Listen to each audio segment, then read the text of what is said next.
Welcome back to Modern Men. We review all of our favorite modern comics, or sometimes not so favorite, as you're probably going to find out tonight, it sounds like. My name's Carson, aka Seawoodard19, and once again, my Modern Men friends have joined me, so we'll start over here with DruManchu. Drew, how you doing tonight? I'm doing great, man. I'm excited to talk about this book and these characters, and one more sojourn into the future of the DC cinematic universe. We're going to be talking about some really cool stuff, and we might not have really liked it, but it was definitely interesting. I don't know. What about you guys? That's for sure. Downstairs in the basement, we got JB, aka DiscoveryBayComics. How's it going, JB? How you doing, everybody? Thanks for having me on. Thanks for letting me read some new material. Unfortunately, this wasn't the best material, but wait till you hear what we got to say about some of these characters. This is different. I feel old. I feel like I'm about to become the old man saying, stop reintroducing old characters new ways and fucking them up. Sorry. There's the first edit right there already. Off the bat. I didn't Thanks for having me last week. So. Jason, tell me what you thought. I'm Jason from ComicsMisexplained. I'm excited to talk about the stuff with you guys, man. I'm glad we're doing kind of this movie comic through line. You know, that's kind of the inspiration of why we're talking about these things. And maybe next week we might dig into some Marvel stuff instead to switch it up. Maybe, possibly. But we'll see. Tonight we're going down the DC rabbit hole a little further. Yeah, 2 weeks into Modern Men, we're doing 2 DCs. Everyone's begging to do Marvel already. No, I'm kidding. Anyway, tonight we're going to be talking The Authority. That's right. Another James Gunn perspective property that's been mentioned along, we did Supergirl, Woman of Tomorrow for episode 1. So we decided episode 2. Why not explore another DC property that's going to be optioned as a film, which I'm pretty sure it's, 100% official at this point. They've already cast one of these characters. Yeah, they've cast one of the characters. So you don't cast one of the characters of the team if you don't plan on bringing the rest into the mix. So we're going to talk about The Authority and the second part of Modern Men, episode 2, Attack of the Clones, basically, which is funny enough. There are clone attacks in that read. But anyway, for the first segment tonight, I don't know about you guys, but I was a big fan of Wizard Magazine growing up. I had to know the value of my Superboy #1. It was going to go above $3. Spoilers, it never did. It actually went down to $1 or less. But anyway, I wanted to buy my Wizard Magazine. I wanted to know what they were telling me to read. I wanted to know what in the world was going to be next cast. They always had this segment, which was my favorite segment in their magazine, like who's going to be cast in the X-Men movie. Like, this was in '97, 3 years before the actual movie. And one of their fan castings was Patrick Stewart as Charles Xavier. I was like, I think that's a great casting. That would be cool. And guess what? It came true. And for a while, I thought Wizard was the coolest thing ever. And it turned out after a while, they really weren't. But it was still fun to read those. So tonight, we're going to do our closest attempt to casting the movie of The Authority. So we have been tasked. I didn't come up with every character. I don't know about a lot of you guys. I came up with some of my favorites, but JB, he put in the legwork. So JB, I want you to start this thing here. Who are you going to cast in these roles as the Authority? We'll put up the picture and let's talk about each of the characters and what their little power sets are. All right. So that people can get it. Because I'll tell you what, this is a brand new team. And I have a question before we even get started. Probably Drew can answer it better than most. Is this Elseworld? I mean, is Superman in this world? This is the Wildstorm universe. The Authority takes place in 1999, was released in 1999, and is post-DC purchasing Wildstorm. So Wildstorm is no longer being published by Image. It's being published under DC, but it is pre the DC Wildstorm integration, which happened in the New 52. So these characters are not DC characters at this point in time. Okay. They are Wildstorm characters, which is Stormwatch and Wildcats, basically. So did they purchase them because basically they were getting ripped off? Because I see at least 2 characters that are like straight up DC characters. What happened is the owner and proprietor of Wildstorm Entertainment is Jim Lee. He was hired to be the editor of DC Comics, and he brought his properties with him.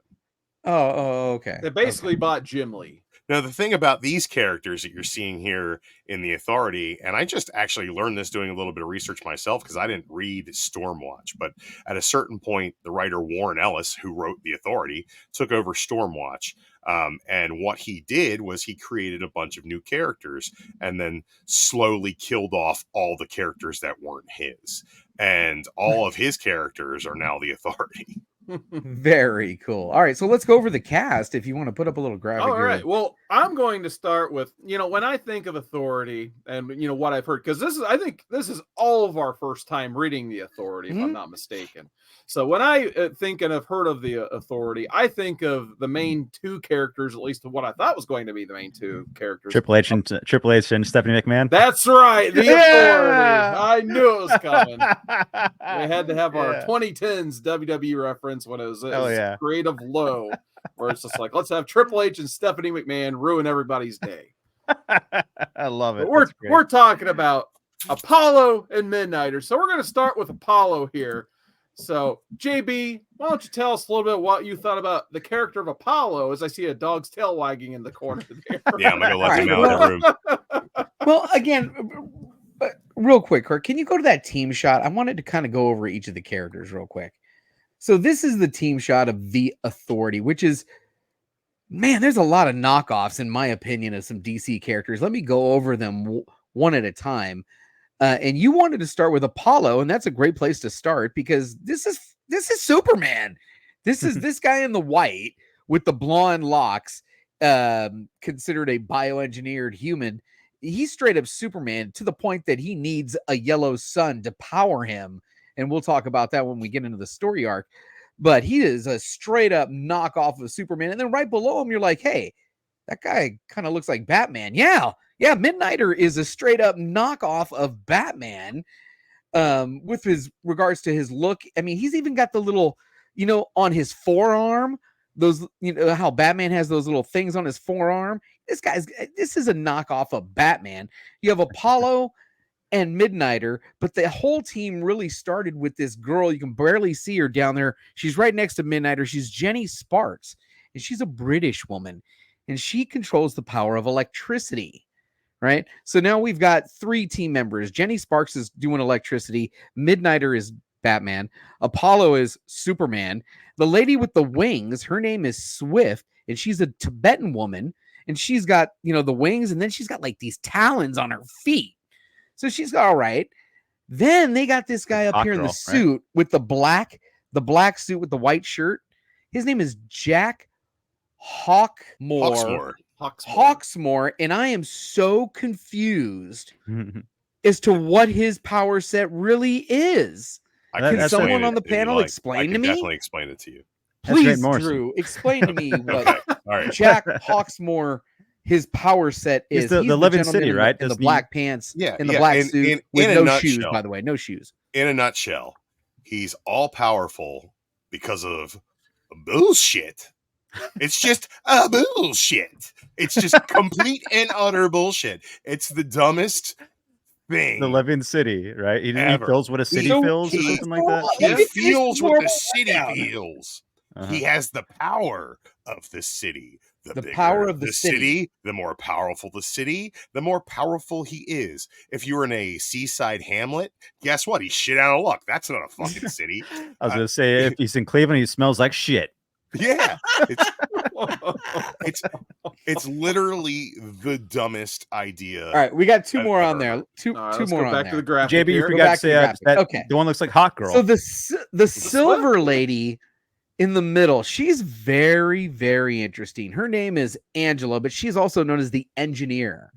She's a scientist, and I guess what's the Iron Man? I might be confused, but she decided to replace her own blood with nanotechnology so that she can basically do anything she could possibly dream of, including shooting, which would be her blood, I guess, because she's shooting bullets at massive rates. Where are those coming from? I don't know. Didn't she turn her blood into microscopic blades that go between cells to explode those clones into mist? That was pretty amazing, but it was pretty incredible. And then the last team member, the 7th team member of the Authority, is this gentleman next to the wing lady, just above the Batman and below the Superman. Doctor Strange, yeah.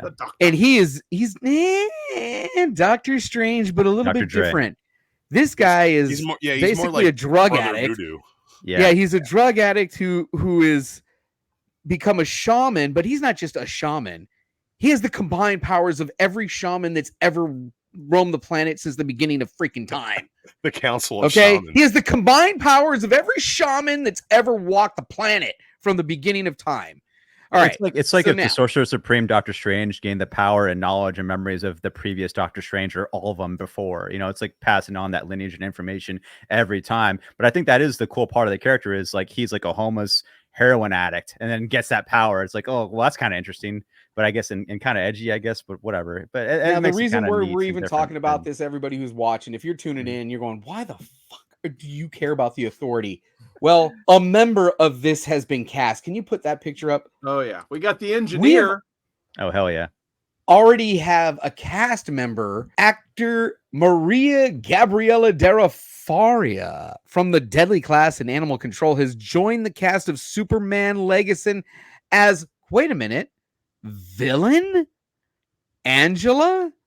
Wait, I don't. Is she a villain? Is the Authority bad guys? I'm confused. Wait. Can we take a pause here? Because I just feel like we just got a spoiler for the plot of Superman Legacy. Right. Because Grant Morrison, the Authority. Yeah. Yeah. Grant Morrison created the Elite right before the New 52 stuff started and the Authority was folded into the DC universe. And they're basically a side-by-side comparison to the Authority. So maybe that's what he's going to end up doing with that, which is a really cool idea. And I'm excited for that because, the idea that Ellis had for the Authority is kind of why all these characters are ridiculous, is because it's like, what if we took a team of incredibly overpowered individuals and gave them the ability to say, hey, no, we have the authority to speak for what is best for society. Well, no, we're the power. They have the power to appear anywhere on the freaking planet at any moment because they are traveling in. Drew, please explain to me what the fuck they are traveling in, because I don't living interdimensional spaceship called the Carrier. It's like they're in what's it called? What do they call that? The Bleed. The Bleed, yeah, between universes. They basically sit in between universes, and that's where they're stationed.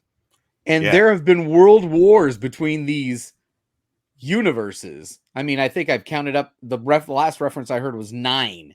The 9th World War. The world, all when you get to Volume 2, all those world wars aren't between the universes. All those world wars take place in Sliding Albion.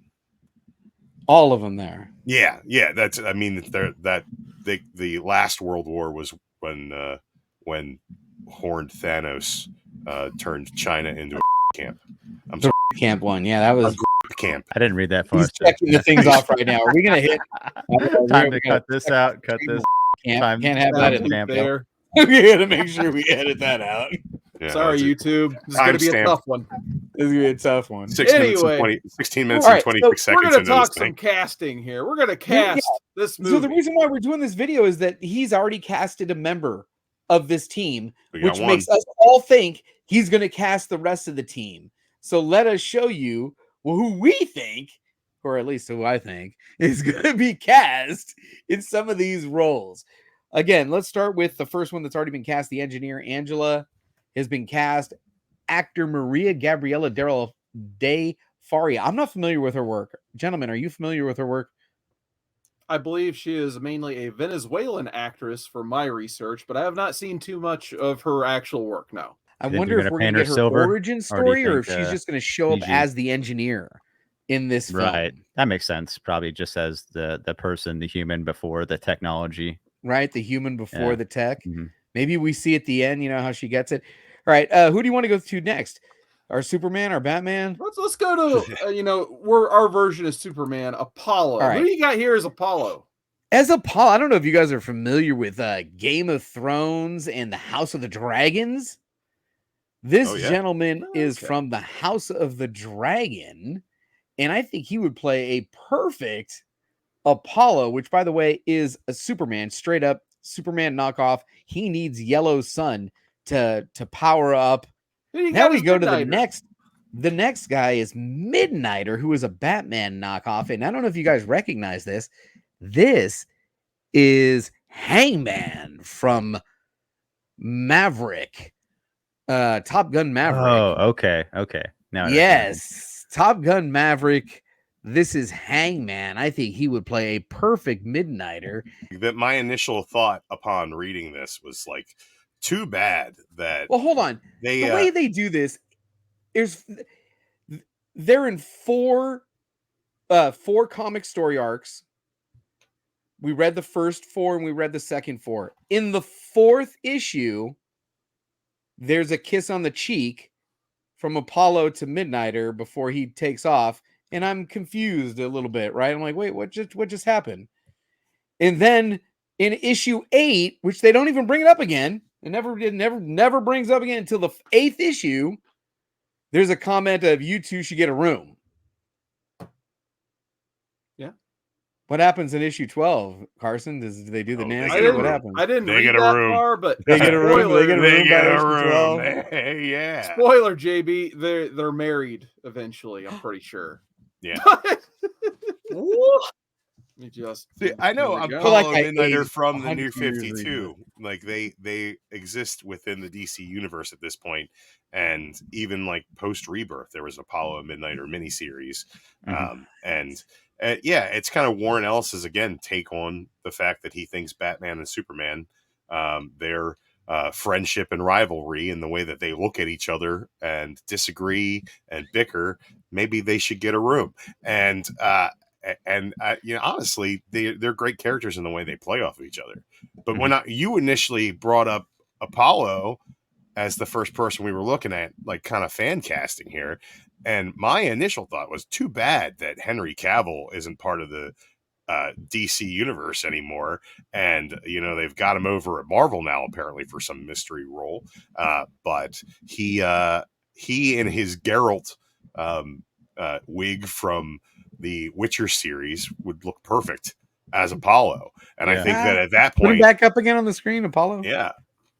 I'd also like to see Henry Cavill as Midnighter. I think he'd be awesome to take his take on Batman. You know, Well, I think he's kind of had two thoughts about that, because I thought, like, well, who would match, you know, the size and strength and be an utter badass as Midnighter?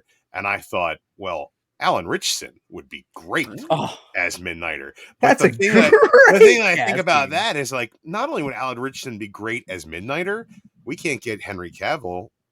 Alan Richardson as Apollo would be cool too. And then who do you get to play Midnighter? And I think perfect opportunity to take a character that is an absolute badass and who is pretty much the powerhouse character-wise of these stories so far. Is like the most interesting character in this book is Midnighter. And I think that you also take that opportunity and you get a little bit of a diversity hire in there. You know how Hollywood loves those. John David Washington from Tenet and most recently The Creator, I think would kill it as Midnighter. I think, you know, nobody knows Midnighter. Nobody's going to be all up in arms that you gave a diversity casting to Midnighter. I think that's a great idea. All right, so let's go back to it now. Who do you guys consider the team leader? Jenny Sparks. Jenny Sparks. Yeah. Jenny Sparks. Now, let me show you my casting for Jenny Sparks. Pay attention here, DC fans. nice. You recognize this woman? She's from Reacher season 2. Oh, okay. Reacher season 2. And she's a badass in that show. She can fight. Plus, she can definitely pull that British accent. She could pull this character off. A blonde, she'd have to go blonde, but showing the powers of electricity for Jenny Sparks, the team leader. Now, another great casting, I think, in my opinion, is this doctor. The doctor is carrying the shamans from forever. Yeah, that's a good pick. Who better than this cat? Bob Marley. Oh yeah, Playing that's Bob right. Marley. Good lord. Yeah. I forgot about Fuck. that. Yeah. You know what? You know what? On that note, I'm going to say no. This is a terrible casting because he was bad as a Super Skrull, and I wanted to see that Bob Marley movie till I heard his accent in that, and I'm like, well, how does he pretend to sing when he sounds like he's gargling frogs when he speaks? So, do you know who they originally had cast on that website? Was Riz Ahmed, right? Yeah. No, it was Giancarlo Esposito. Esposito. Oh, okay. God. I did see that one as well. It's just what you want in your superhero movies, a guy who's 78 years old. All right, who else do we got? We're almost done. We got Swift. What about Swift? Swift. All right, do you recognize this lady? Game of Thrones again. Yeah. Game of Thrones again. She was I loved her character. Her whole island was badass, and I think she would be fantastic. Well, I don't have the names. I gave you the names in the. I don't know. I gave you What the happened? names, didn't I? I just saw the name on the one that was already cast. All right, her name is Indira Varma. Indira Varma. Jenny Sparks would be Serinda Swan, and Ben Kingsley, a deer, is playing the Doctor in my world. Ewan Mitchell is Apollo. All right, who do we got next? Let's go to Jack Harksmore. You guys recognize this cat? Is Who he is from that guy? what's hold on. Well, give me 2 seconds. Give you 2 seconds. Yeah, it's on the tip of my tongue. It's like that fire rescue. His name is Taylor Kinney, show. and yes, he is from the Wednesday night Chicago Fire. There we God. go. But he reminds me of this cat, man. For some reason, when I'm reading the comic book, I'm thinking about this guy. Ugh. So from Chicago Fire, I have him playing Jack Hawksmoor, who has the power of the cities, which is the most ridiculous fucking power I've ever heard of. Let's cast Mr. Bean. How about that? Yeah. Well, if we go back to Jenny Sparks, I think that also another great opportunity for diversity casting, because I don't know any of their names, but every time I watch a show on the BBC, there is some short-haired, ebony-skinned, beautiful model-like black woman with the best Cockney accent who could just be Jenny Sparks. And I don't care which Doctor Who side character it happens to be. There's a million of them, and they're all great. But I think that if you're going to go with like a name, Natalie Dormer, also from Game of Thrones, Natalie Dormer, perfect. fantastic. I always thought she'd be a great Emma Frost. In my opinion, but I think Jenny Sparks would give her an opportunity to wear a sweet pantsuit, to smoke cigarettes, to be slinky and sexy and snarky, and I think that that would really work. That's a good one. When you're talking about the Doctor, I think you need somebody who has the chops to play somebody kind of aloof and mentally flighty. He's got to be almost drunk, but not really. Maybe right, but also he's the like ability, still tripping, like somebody who's on an old acid trip. The ability to have a little bit of gravitas at the same time, and I think there's only really one guy who's proven throughout genre filmmaking that he has the gravitas to give it heart and also a little bit of goofiness, and that's Alan Tudyk. I think he'd be fantastic as the Doctor. Him zonked out on heroin and being a shaman at the same time sounds really cool. Swift, Hawk Girl. We've already cast Hawk Girl. We don't need another one. In my movie universe, she's been eliminated altogether. We'll get to it when we review the book, but she does nothing, is nothing, says nothing. There's nothing. No. She handles the control room once, and I think she destroys one plane once. Cool. She's a fucking bird. So then you go to Jack Hawksmoor, who can control cities with his bare feet. It's craziest shit I've ever seen. I think John Hamm. Craziest shit I've ever seen. John Hamm. I like Give that. it John Hamm. Let John Hamm show John up. Hamm. Let him Give go. him some more. Hey, I'm barefoot, and then be wearing a suit, barefoot, and then his eyes glow and shit blows up. Like, all right, well, what happened? Who knows? Who knows? Hawksmoor. Yeah, I have a little fan cast in here. I saw someone submit Sam Worthington as Midnighter. I'm like, that could kind of work. Alexander Skarsgård as Apollo. I kind of like a big Skarsgård. That'd be kind of cool. Someone said Keira Knightley as Jenny Sparks. I'm like, all right, that'd be kind of okay. I had in mind just some like British actress that's I can't even know like what she's from. I could have her like face in my mind, and that's it. I've been trying to Google so many things. I couldn't find her. I'll let you know when I find out. but I was like that lady, that'd be good. This dude from for Kaizen Gamora from Westworld. Oh yeah, Gamora. I was trying to remember that guy's name. Yeah, dude. Yes. Hiroyuki Sanada. All right, so now we're getting into villains. Do you think? Well, see, now I'm confused because based on that picture that we put up, he calls the engineer a villain. I think when we get the Authority in James Gunn's universe, we might not get Jenny Sparks. We might get the best character that Grant Morrison ever created in Manchester Black. I think that might be the Authority they go with, but who knows? The Authority also, past this iteration, adds and deletes characters all the time. Grifter at one point is a member of the Authority. Oh, so past episode 12, the cast starts to change. Well, I mean, there's been like 3 writers, volumes of the Authority artists. at this point. Okay. And it's ever evolving, like the cast of the Justice League or the Avengers. So it's like when you look at the original cast of the Guardians of the Galaxy, none of them are in the Guardians of the Galaxy from Volume 1. When you look at the stories they started basing off of the Abbott and Lanning stuff, some of these characters from the Guardians of the Galaxy weren't in that Guardians of the Galaxy either. It's kind of an amalgamation team from the comics. So if so who do you think Gunn is going to pull? Deathblow, definitely Midnighter, and Deathblow will probably be in his movie, I would assume. And I have a very strong feeling he's going to get Dave Bautista to play Deathblow. I think that's perfect. Can I bring up my fan casting? Because I think 2 of my extras have been named. So you mentioned Deathblow, and I probably saw the same Reddit you did. I had to put Dave Bautista as Deathblow.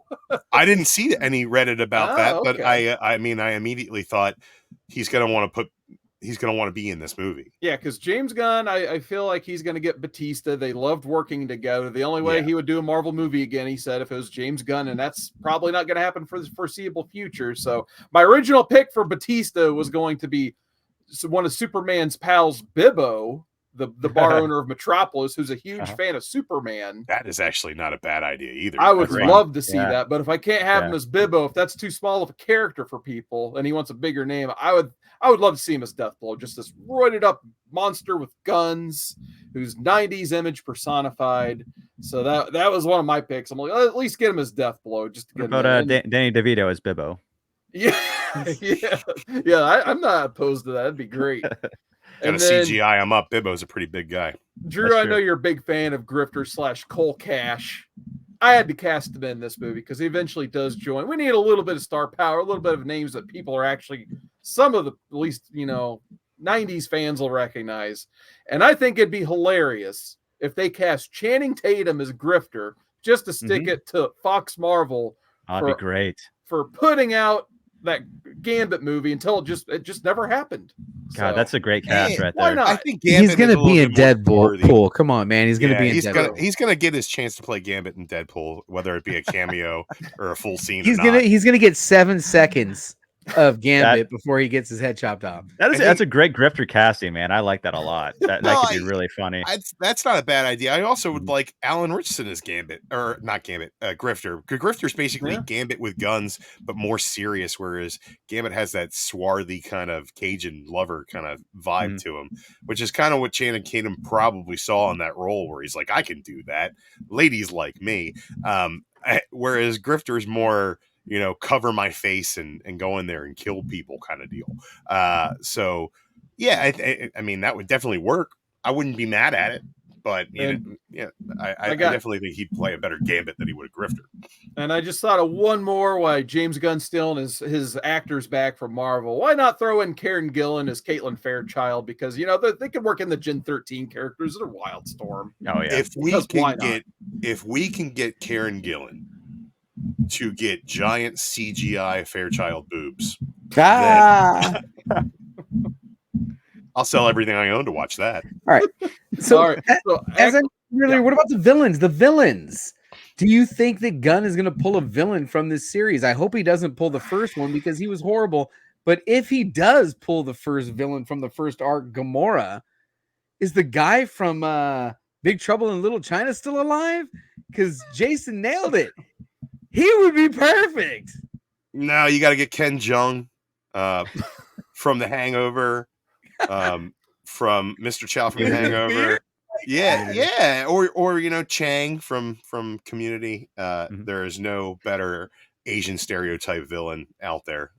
He's hilarious. So full rip off of MCU. Just get Ben Kingsley, do that one too. Oh God. Get Ben Robert Downey Jr. Why not? Oh, because it's a straight Mandarin ripoff anyway. I mean, it's worse than the Mandarin. It is the most racist Asian stereotype that there has ever been.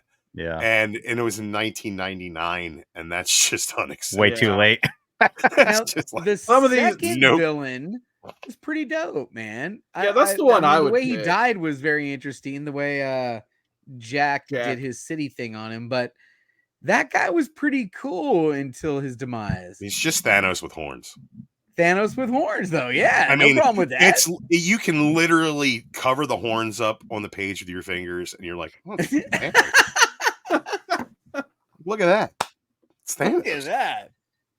But for my other castings, I feel like there's got to be a little bit of star power in this movie. And honestly, I don't care if the actor or actress works for Marvel. They'll get stolen back. It's money, whatever. It's just fictional. And then I don't think age really matters at this point either too much because he cast Nathan Fillion as Guy Gardner, who's probably pushing 50, right? At least, if not a little older. Hey, what's wrong with 50, man? Come on. Nothing's wrong with 50. I'm just saying they don't got to be spring chickens here. They don't have to. Some of them can be 25. But I got at least one that some people that'd be good, but he's gonna be too old. But I'm going for it anyway. So I'll start with Jenny Sparks. I feel like this is gonna be the star.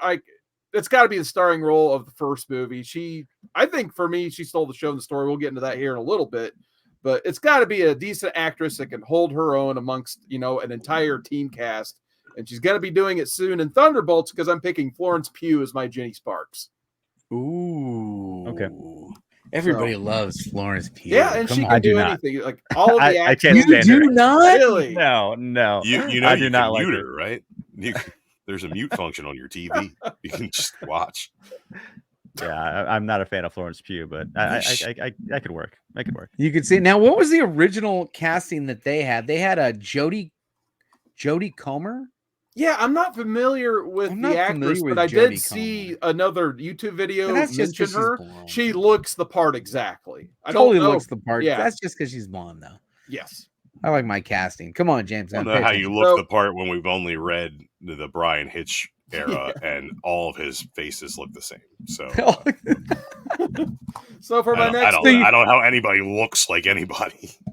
So for Midnighter, for some reason, I could not get this actor's image out of my head. I think it's because on The Boys, he basically wears a similar outfit, but doesn't have the mask. I casted Carl Urban as the Midnighter. Yeah, cool. Oh. I like that. I'll watch Carl Urban beat the shit out of people in anything. Yeah, Judge Dredd. Nice. Yeah, as I say, between his character on The Boys and Judge Dredd, I think that's Midnighter for me personified. Good call.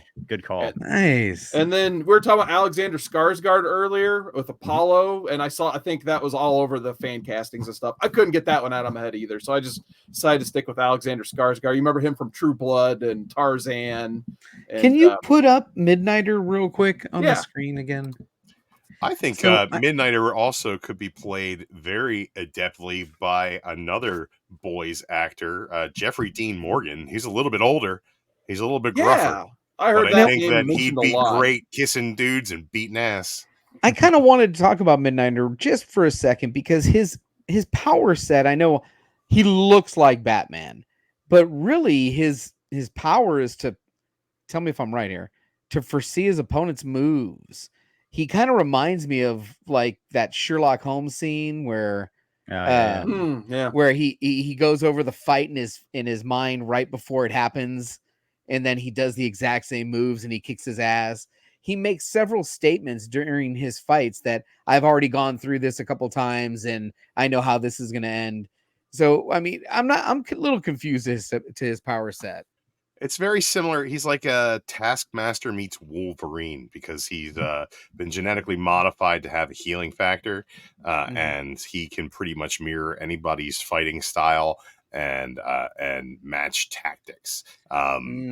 He's like in the Inhumans, they have a character called Karnak. Yes, Karnak, very much Karnak Karnak. has that Yes. power, yeah. One of the fan castings for Thanks Midnighter, for I adding see like that one.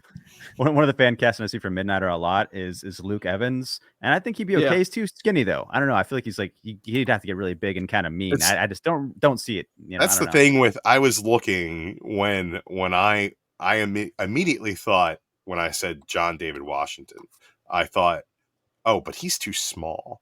And then I was like, well, let me find a guy who's kind of got those acting chops, who's like all built up. If you Google actors that are in really good shape, like buff, like action heroes, there ain't none, bro. There aren't very many. It's Alan Richardson, The Rock, and that's it. Nobody is like Terry Crews. Like nobody else is big. They're all small. They all wear the muscle suits. Like they're not big. Except for people. Skarsgård got pretty big. Alan Rickman got pretty big. Well, that's what he's saying. Alan and you Rock. got Hugh Jackman got really big. He's never going to do that again. Like who played Thor? Hemsworth is big for an actor. He's not big for a person. Like when you look at him, he's still kind of a thin dude. He's very muscular, but they're not as jacked up as comic book superheroes are. When I was casting this, I was thinking he wouldn't be able to get any superstars because that's not what he does. There's not a single casting that he picked somebody that you knew of before. I mean, there was nobody in the Guardians of the Galaxy that I'd ever seen Chris before. Pratt. Yeah, I would say from the television show. I didn't see him as a superhero though. That's for sure. What about Chris Pratt was making the jump, and he was starting to do other things. He was filming like Jurassic World around the same time he was doing Guardians. Like all of those roles that he got in that era, he pretty much got them all before any of his real big movies popped. So I'm thinking he's going to be picking D-list. Wentworth Miller. I almost went with Wentworth Miller, actually. I really liked him. That's a good one. He made that show Legends of Tomorrow, and then they killed him off, and it became a comedy somehow. It was ridiculous, but he was great show. I like that. I love that he started wearing long sleeves and high necks in Prison Break season 2, so they didn't have to draw those tattoos on him for every episode. Yep. No, he stole that Legend show. I hope he gets good work again because I feel like I hadn't seen him in anything for a little while. Yeah, he does a lot of theater. Okay. Yeah, cool. He does a lot of theater. Yeah. Now that we've talked about casting, are we going to talk about the first couple of arcs? Yeah, that's a good idea. I was just going to mention very quickly this article that Drew sent of, what basically the rest of the internet originally thought the cast was going to be for a minute, but obviously it's been debunked. But we can kind of go through real quick and see just what we think of those, and then shoot them down, move on, whatever. So the first one, it just says Bill Skarsgård will have a role, whatever that means. Sam Worthington is Midnighter. So I think he was the guy from Avatar, correct? Okay. So the main character of Avatar is Midnighter. Do you guys agree or disagree? Can I do a screen share? That can work. Yeah. Because I have that article up. Oh yeah, I have all the original. Sure. I think I have all the original. All right, so the original I have this lady, but the original casting. Come on, lady. Oh yeah, I didn't like Jodie Cromer and a Joyce Tyler. Okay. Jodie Cromer was the original. This is the fan casting based on that website that we were talking about. Yeah. Okay. Here was Dylan McDermott. I did see that one. I don't He's mind that one, Jack actually. Hawksmoor. Drew, What do you think of Dylan McDermott? I think that if it was 1997, it'd be a great time to cast him. Knew in you were something. going to say Yeah. something like So that. well, here's the thing about Jack, because I don't know how far into Authority spoilers we were going to go. It doesn't seem like you guys care to read more down the line. No, I guess, done you with know, the Authority. Wait, Some are you going to spoilers go I've read with his long-term job as leader? Yeah, he becomes the leader of the team like after the Warren Ellis arc, I believe. He also becomes guy the does? president of the Yes. United States of America. Oh, Yeah, God. like he gets like a big character arc coming up, I'm guessing. So That if could you're work. going to cast it, you might want to have a pretty good person, like a lead actor for Jack. That's a good call then. All right. Lee Bingbing. For Can I ask a Midnighter, real question Louis real quick? Tan. You got Louis Tan there. You got your buddy from whatever show that guy's from. Every Midnighter on screen right now has a really weird mouth. What's going on with that? Well, Yeah, look at his yeah. mouth. That's why. Just saying. So this was based on that website we were looking at. What was that website, Carson, that we were referencing here that we grabbed all these images from? Let's see. I think he just sent it from Comic Book Movie, right? Yeah, Comic Book comicbookmovie.com. Movie. And then it seemed like every time I search, it's the same list. Apollo, Mhm. Matt. Matt Bomber. Bomber. I almost picked him too. Like he was really good in Doom Patrol.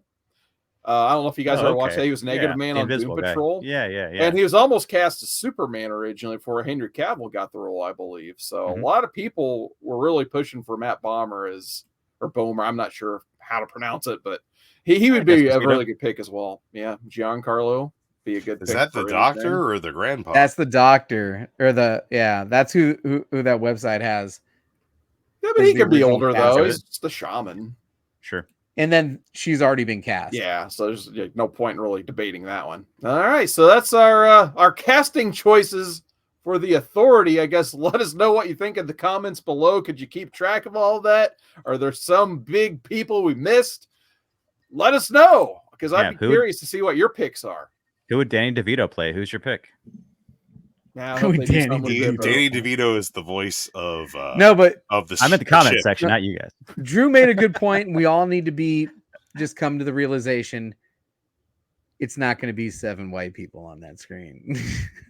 You're gonna, Right, and I would pretty much guarantee one of those probably not people going to be gonna these be 7 characters. It's probably Right. going to be an amalgamation of different characters that he grabs from the Wildstorm and DC universe and puts together on a team that seems to be will probably get started in Superman Legacy.